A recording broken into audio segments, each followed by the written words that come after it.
Hermanos y amigos, en esta noche continuamos con la serie de mensajes basado en las 7 iglesias del capítulo 2 y 3 del libro de Revelación o Apocalipsis. La semana pasada estudiamos del verso 1 al 7 la iglesia en Éfeso, el mensaje al ángel de la iglesia en Éfeso. En esta noche vamos a analizar del verso 8 al verso 11 que encierran el mensaje a la iglesia de Esmirna. Pero antes de entrar en el estudio del mensaje, en la explicación de lo que podemos entender de esta iglesia, hagamos un poco de historia acerca de la ciudad de Esmirna. La palabra Esmirna, de la palabra griega smurna, que significa mirra. Mirra es una resina que es sacada de un árbol, que también se hace un perfume muy costoso de esta resina extraída del árbol. Hay que hacerle una incisión al árbol que revela el sufrimiento del árbol, ya que esa resina es como la sangre del árbol. Entonces, mirra o Esmirna lo que significa es sufrimiento. De ahí entonces que algunos intérpretes interpretan el regalo o los regalos que sacaron los magos que vinieron de Oriente, traídos por la estrella, para venir al lugar donde nació el rey de los judíos, Jesús de Nazaret.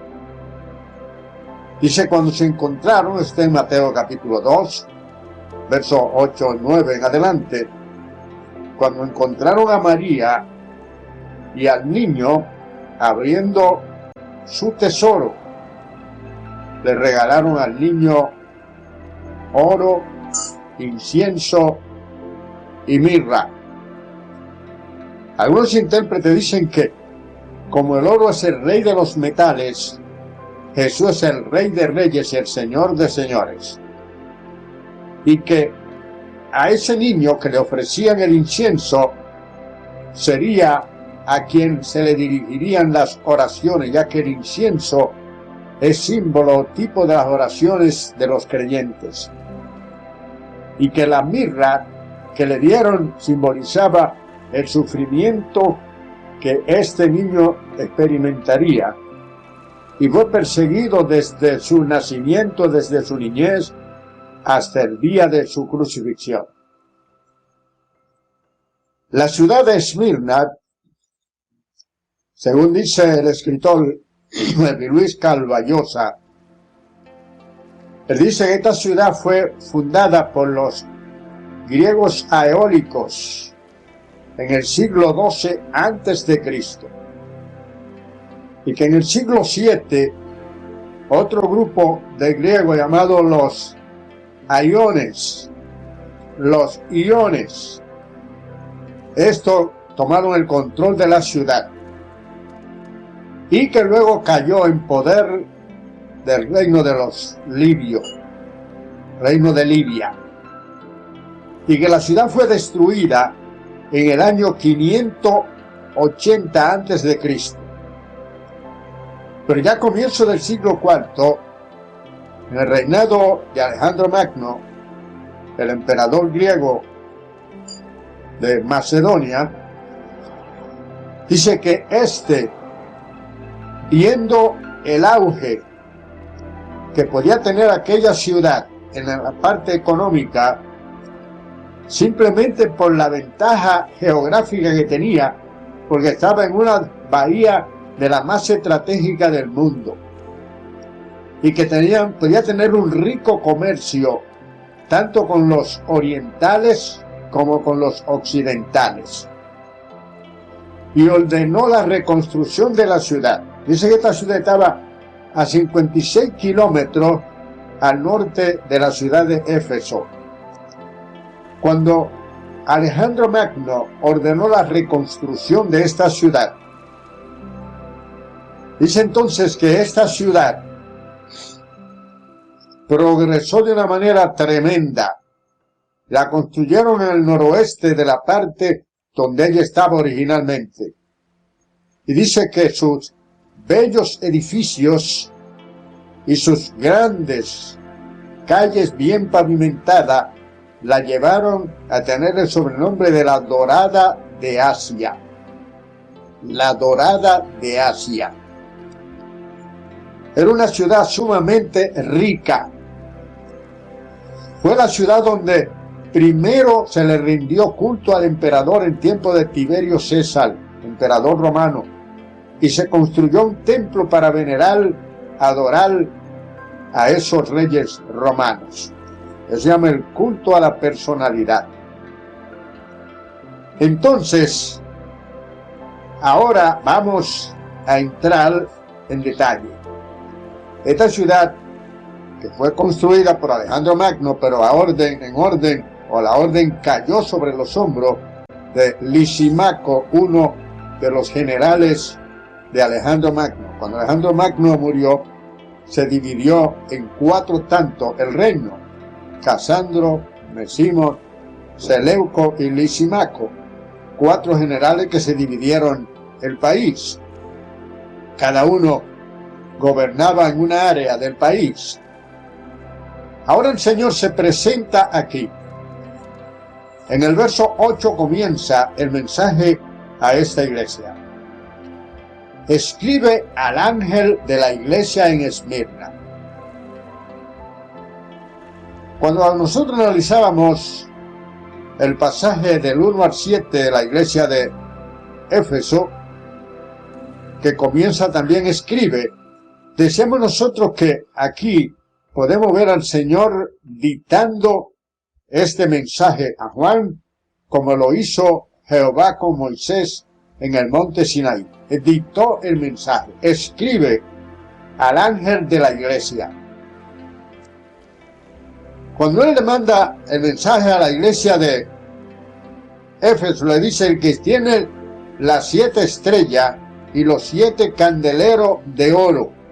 Nosotros, para explicar lo que eran estas cosas o lo que simbolizaba esto, citamos en el otro estudio el capítulo 1 verso 20, donde el Señor le dice a Juan: el misterio que ha visto de las 7 estrellas son los 7 ángeles de las 7 iglesias, y los 7 candeleros son las 7 iglesias. ¿Recuerdan ustedes que dijimos eso en el mensaje pasado? También dijimos que uno de estos ángeles, cada uno de ellos era el mensajero de la iglesia. Ya decíamos que la palabra ángel viene del griego ángelos, y que significa mensajero o embajador que va con un mensaje, a llevar un mensaje. También dijimos que esto era el pastor de la iglesia, porque el Señor puso pastores en la iglesia, como dice Efesios allá en el capítulo 4, versos 11 al 12, que el Señor puso allí profetas, apóstoles, evangelistas y pastores, a fin de perfeccionar a los santos. También citamos en el capítulo 13, verso 17 del libro de la carta a los Hebreos: obedeced a vuestros pastores y sujetados a ellos, porque ellos velan por vuestras almas como quienes han de dar cuenta, y para que lo hagan con alegría y no quejándose, porque esto no es provechoso. Eso lo citamos como base para demostrar la semana pasada que se refiere a los pastores de las iglesias, que tenemos que dar cuenta a Dios de las almas que ha depositado en nuestras manos. Entonces son los mensajeros lo que formamos a la iglesia. Pero tenemos que darle cuenta a Dios realmente de cómo hemos guiado su iglesia, la que Él compró con su propia sangre, como dice el capítulo 20, versos 28 y 29 al 30, inclusive del libro de los Hechos. Cuando Pablo se iba de Éfeso, llamó a los ancianos y le dijo: mirad por vosotros mismos y por el rebaño del Señor, en la cual el Espíritu Santo se ha puesto como obispo para apacentar la iglesia del Señor, la que Él ganó con su propia sangre. Porque yo sé que después de mi partida vendrán lobos rapaces que no perdonarán al rebaño y harán mercadería de vosotros. Eso realmente se cumplió literalmente y se sigue cumpliendo. Ahora aquí el Señor le dice a Juan: escribe al ángel de la iglesia en Esmirna. Y le dice: yo conozco tus obras y tu tribulación y tu pobreza. En los mejores manuscritos no aparece la palabra tus obras. Y cuando usted lee la Biblia de Jerusalén, yo tengo 4 versiones diferentes de la Biblia de Jerusalén, y en todas ellas omite el término tus obras. Lo omite la Biblia, y dice que en los mejores manuscritos comienza el verso bíblico: conozco tu tribulación. El término tribulación viene del griego lipsis. Se escribe TH antes de lipsis, con TH adelante. THLI, P intercalada, SIN. Lipsin. Y quiere decir a alguien que lo tienen acorralado, que lo están asediando, a alguien que lo están persiguiendo, a alguien que lo están privando de derecho. Entonces aquí el Señor habla de la tribulación que pasaría aquella iglesia. Dice: y tu pobreza. Quiere decir, estimado amigo y hermano, que cuando usted está en una prueba, Dios no está ajeno a ella. Y dice: conozco. El término conozco viene del griego oida. Y como decíamos en el otro estudio, que aquí conocimiento no es un conocimiento experimental que se aprende en las aulas y con el paso del tiempo. Es un conocimiento basado en la omnisciencia de Dios. Conocimiento completo y total que Dios tiene de todo. Él está al tanto de nuestras tribulaciones, no está ajeno a ella. Dice: yo conozco tu tribulación. Eso quiere decir que Él estaba al tanto de los sufrimientos de aquella iglesia, no estaba ajeno a ella. Por eso dice que Él camina en medio de los 7 candeleros de oro, que camina en medio, vigilante en medio de su iglesia, con el propósito de proteger a su iglesia. Eso es lo que significa esta palabra. Y conozco tu pobreza. La palabra pobreza viene del griego tocheian. Se escribe a sí mismo tocheian, pero con una P adelante, como se escribe psicólogo. Así se escribe también la palabra tocheian en griego, que significa una ayeta pobreza. Vivir en una pobreza de indigencia, privado de los bienes. El Señor le dice: pero tú eres rico.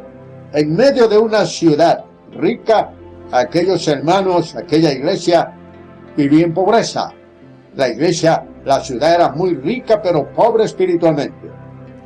Pero allí estaba una iglesia que era pobre materialmente, pero rica espiritualmente. Cuando nosotros buscamos al capítulo 12, versos 16 al 21 del Evangelio según San Lucas, encontramos al Señor que dice, le dijo o refirió otra parábola diciendo: hubo un hombre rico cuya tierra le produjo mucho en un año y no tenía suficiente espacio para guardar su fruto. Y dijo: esto voy a hacer, voy a desbaratar mis graneros y los edificaré mayores. Y luego reuniré allí todo mi fruto y todos mis bienes.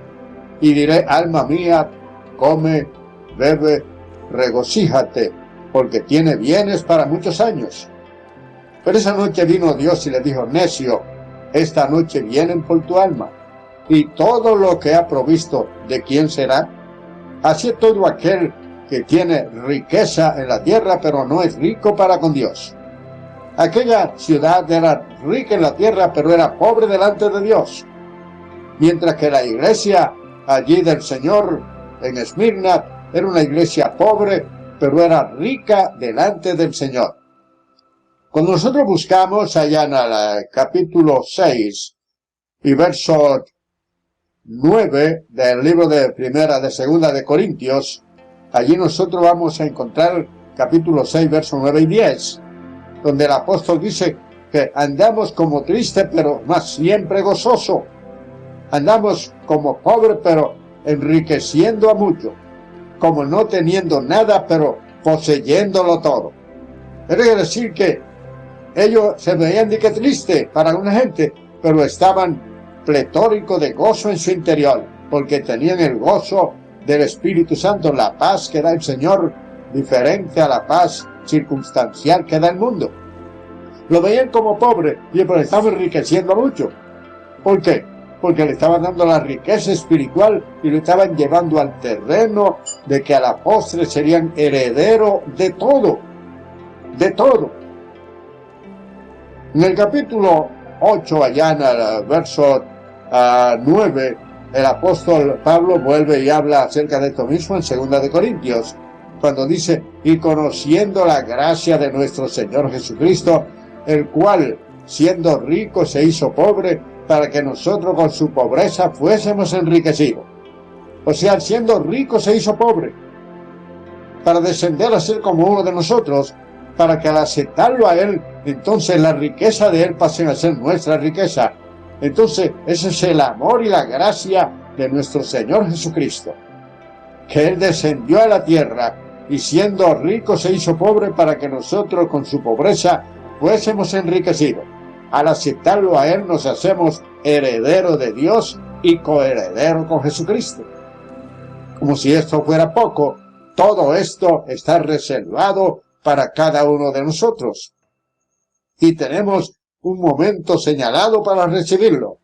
Así es que rico verdaderamente no es el que más tiene, sino el que menos necesita. Y nosotros aquí en la tierra estamos como peregrinos, estamos de paso, somos extranjeros, somos advenedizos, del griego paroikoi, advenedizo, alguien que va de paso. Nosotros estamos en la tierra, pero ya no somos de aquí.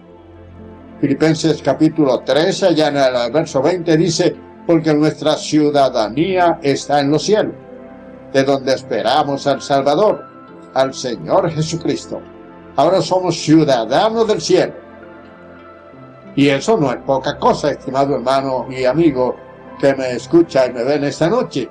Ser ciudadano del cielo, vivir eternamente y para siempre, sin ningún tipo de congoja, sin envejecimiento, sin enfermedades, sin congoja, ni tristeza, ni muerte. ¿Y qué más se puede pedir? Y estar en la presencia del Señor, caminando con Él día y noche. Esto es algo que no cabe en la mente de un mortal, pero eso es lo que Él tiene reservada para con nosotros, porque cosas que ojo no vio, ni oído oyó, ni ha subido corazón de hombre, son las que Él tiene preparado para lo que le ama. ¿Lo ama usted a Él, estimado amigo? ¿Y usted lo tiene a Él en primer lugar, estimado hermano? ¿O lo tiene relegado a un segundo lugar? ¿Tiene usted pendiente la hora de congregarse como algo primordial en su vida? Decía Lucio Neoséneca que aquel que anda con Dios nunca llega tarde al sitio donde se van a repartir los alimentos espirituales, porque anda con Dios, y Dios nunca llega tarde. Entonces, nosotros tenemos que valorar verdaderamente lo que somos, y valorar lo que es el Señor, y tenerlo en primer lugar. Entonces el Señor le sigue hablando aquí a esta iglesia, y dice: y también yo conozco la blasfemia de lo que se dicen ser judíos y no lo son, sino sinagogas de Satanás. Aquí está hablando de judíos que estando en Roma tenían también algunas prohibiciones, tenían algunas restricciones para su religión, pero querían hacerse graciosos con los romanos y estaban siempre en contra de la iglesia cristiana. Los judíos tenían ciertas limitaciones, pero la iglesia cristiana ellos la tenían como algo ilegal y era como de utilidad pública. Utilidad pública es algo que está y cualquiera que quiere utilizarlo lo utiliza sin pedirle permiso a nadie. No tiene dueño, es el primero que lo atrape, ese es el dueño. Eso es de utilidad pública. Los dominicanos conocemos cuando vino la fiebre porcina africana, en los tiempos del año 1978, que apareció la fiebre porcina africana y se eliminaron todos los cerdos que eran nativos de aquí. Y aquellos que querían esconderlo, el gobierno lo puso de utilidad pública, que cualquiera que lo encontrara podía cogerlo, matarlo y comérselo o venderlo y hacer lo que fuera, porque ya eran del público, no tenían dueño. Así también eran los cristianos en la ciudad de Esmirna y en casi todas las ciudades del Imperio Romano. Casi en todas eran así. Entonces, aquí estos que eran judíos se convertían aún en delatores de los hermanos y calumniaban a los hermanos con las autoridades para que lo persiguieran, tratando de destruir el cristianismo, desarraigar a Cristo y a sus seguidores. Pero se habían olvidado que ya Cristo había dicho, Mateo capítulo 16, del verso 17 en adelante, que él iba a edificar su iglesia y que la puerta del infierno no prevalecerían contra ella. La iglesia cristiana es indestructible. La Biblia, que sustenta la iglesia cristiana, ha pasado por todas las persecuciones que han habido y las que hay y las que faltan, pero nadie ha podido con ella. Nadie ha podido con ella.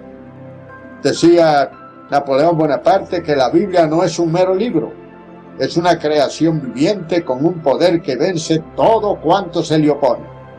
Y eso es lo que ha hecho la palabra de Dios, vencer a todos sus oponentes. Todos sus opositores han caído por su propio peso y la Biblia continúa campante y sonante, el libro más vendido en el mundo, más leído en el mundo, más perseguido en el mundo, pero nadie puede frenarla porque es palabra de Dios. Y Cristo dijo allá en el capítulo 24, verso 35 del Evangelio según San Mateo, el cielo y la tierra pasarán, pero mi palabra no pasará. Esas palabras son eternas, estimado hermano y amigo que me escucha. Bien, entonces estas eran sinagoga de Satanás. ¿Por qué? Porque estaban haciendo el papel de Satanás. Ellos dicen que se llamaban, que eran judíos. Pero esto me hace recordar lo que le dijo Juan el Bautista a los fariseos y saduceos cuando vinieron a su bautismo. Evangelio según San Mateo, capítulo 3, verso 7 hasta el verso 14. Dice, y viendo a los fariseos y saduceos que venían a su bautismo, le dijo, oh generación de víbora, ¿quién os enseñó a huir de la ira venidera? Haced pues fruto digno de arrepentimiento, y no penséis decir en vuestros corazones, Abraham tenemos por padre, porque os digo que Dios puede levantar hijos a Abraham aún de esas piedras, y ya el hacha está puesta a la raíz de los árboles, y todo árbol que no da fruto será cortado y echado en el fuego, y el aventador está en su mano, y él aventará su era, y recogerá su trigo en su granero, y quemará la paja en el fuego que nunca se apagará. Es el mensaje de Juan el Bautista a los judíos opositores al Evangelio de Jesucristo y a todo aquel que se oponga, porque es una piedra muy pesada a la cual nadie podrá cargar. El cristianismo es indestructible porque es palabra de Dios. Entonces el Señor le dice en el verso 10, le dice, no temáis en nada de lo que vas a padecer. El diablo echará a algunos en la cárcel y tendréis tribulación por 10 días. Aquí el Señor le dice a ellos, no temáis lo que vais a padecer. El diablo lo echará en la cárcel para que seáis probados. La palabra probado viene del griego peirazo, que significa estar perseguido. Estar perseguido, estar encarcelado. Peirazo, aparece la palabra peirasén, y también hay dos palabras, que es la palabra adokimo, que quiere decir aprobado, y dokimo, no aprobado. Es cuando usted pasa un examen y se quema en él, cuando coge un examen y se queda en él, usted vuelve a repetirle el examen. Así cuando viene una prueba y nosotros no pasamos la prueba, la repiten de nuevo, porque ellas son las que forman el carácter del cristiano. Ellas son lo que nos enseñan. Las pruebas que Dios permite no es para Él conocernos. Él nos conoce, sabe quiénes somos. Es para que nosotros lo conozcamos a nosotros mismos. Porque a veces creemos ser autosuficientes y que podemos vencer la prueba nosotros mismos y que podemos ser cristianos independientes de la palabra de Dios, independientes del auxilio del Señor, de la guía del Espíritu Santo. Y entonces el Señor permite que venga una prueba para que entendamos que no somos tan listos, ni somos tan sabios, ni tampoco tan valientes, ni tan fieles como pensábamos que éramos. Entonces nos humillamos y aprendemos a depender del Señor. Por eso que el Señor le dice aquí, a ellos serán, el diablo lo va a allí para probarlo. Para probarlo allí en la cárcel. Dice, por 10 días. Algunos dicen que algunos intérpretes que estos 10 días pues equivalen a un periodo de tiempo. Otros lo ven como días de 24 horas, pero más bien son días que se pueden contabilizar como años. Hay algunos pasajes bíblicos que enseñan, como dice Louis C. Cajigat en su interpretación del Apocalipsis, él dice que, citando el capítulo 14 y verso 34 del libro de Números, él dice allí el Señor, en 40 días reconocisteis la tierra, y entrará ella en 40 años, un año por cada día, hasta que reconozcan mi castigo. Pues ellos podían entrar en 40 días, pero por su incredulidad y su rebelión, se le contabilizó un año por cada día, y tuvieron que estar 40 años en el desierto. Entonces, cuando dice que si estos son, dice que tendrá tribulación por 10 días. Y dice Luis Cajil que la tribulación más fuerte que tuvo el pueblo, aquellas iglesias de la ciudad de Esmirna, la tuvo en tiempo del emperador Diocleciano, que comenzó en el año 303 después de Cristo a gobernar y cayó en el año 310, 313, o sea, 10 años, y es la persecución más atroz que tuvo la iglesia en Roma. 10 años de persecución atroz del emperador Diocleciano, que fue el último perseguidor, que entonces ya en el año 313 vino a Constantino y en el edicto de Milán, allí firmó un edicto para que a nadie se persiguiera por sus creencias. Los cristianos salieron de la catacumba donde estaban sumergidos, huyéndole a la persecución, y saltaron de la catacumba al trono porque Constantino se identificó con el Evangelio y en el año 324 lo oficializó como la iglesia oficial del Imperio Romano. Fue el cristianismo, no el catolicismo romano, que no existía, sino el cristianismo, el Evangelio de Jesucristo. Fue lo que oficializó Constantino. De ahí fue que surgieron entonces a los papas, los cardenales, monjes, monjas, monasterios, todo eso surgió después del tiempo. Entonces vino la división de la iglesia. Cuando se corrompió la iglesia, vinieron los reformadores, Jerónimo Savonarola, Uldarico Zwinglio, Juan Calvino, Juan Hus, Juan Wycliffe, William Tyndale, Martín Lutero, entre otros que fueron grandes reformadores. Y entonces de ahí fue donde hubo una división. Los paganos, los católicos se quedaron con su lado, con los ídolos, y los cristianos nos fuimos por otro lado. Pero nosotros no salimos del catolicismo, es todo lo contrario, todo lo contrario.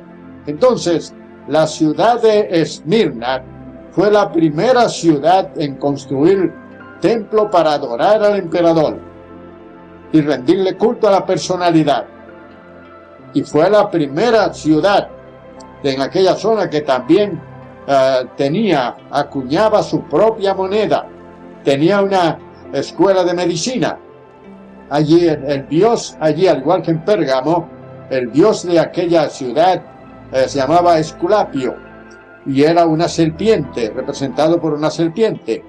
De ahí entonces que ustedes ven que los médicos usan en su emblema a modo de una espada con una serpiente enredada en la espada, y ustedes lo ven puesto en la plaquita que le ponen a su carro, pero la mayoría no saben que eso es el idolatría, paganismo, porque eso era el dios Esculapio que estaba tanto en Pérgamo como estaba también en la ciudad de Esmirna, y esto era en honor a un dios pagano que se aparecía a modo de serpiente, y por eso es que ustedes ven la serpiente muerta en la espada que está en la placa que usan los médicos, porque ese era el dios de la medicina, el dios de la salud, allí en Esmirna y también en la ciudad de Pérgamo. Al ser una ciudad donde se adoraba al emperador, los cristianos de allí se negaban a adorar al hombre, porque está prohibido la adoración a lo que no es Dios, es idolatría. Entonces eso hacía que aquellas ciudades fueran mucho más perseguidas, los cristianos de aquella ciudad más perseguidos, porque se negaban realmente a adorar o venerar al emperador, porque tenían su rey eterno Jesucristo, el Hijo del Dios viviente. Allí en el año 156, según dice Luis Carballosa, aunque dice Frank M. Boyd, él dice que fue en el año 169 que murió Policarpo. Policarpo era uno que desde jovencito era amigo del apóstol Juan y fue discípulo del apóstol Juan. Y se cree que fue el pastor de la iglesia en Esmirna, y que esta iglesia, este personaje destacado, fue quemado vivo por no negar su fe en Jesucristo.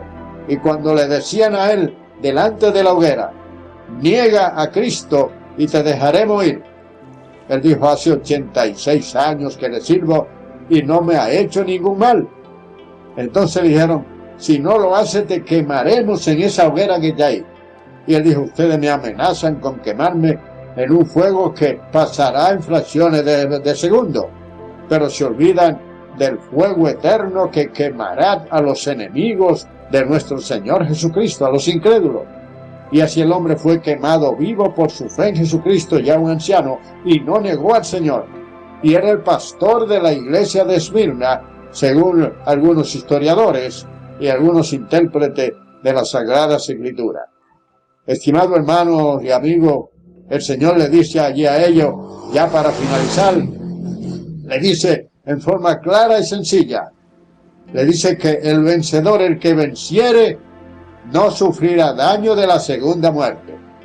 El que venciere, el vencedor, en contraste con los que son vencidos, en contraste con aquello que dice Apocalipsis capítulo 21 verso 8. Pero los cobardes, los incrédulos, los idólatras, los fornicarios, los hechiceros, esos no entrarán en el reino de Dios. Aquellos que aman más al mundo que a Cristo no entrarán en su reino. Entonces el Señor le dice a ellos: sé fiel hasta la muerte y yo te daré la corona de la vida.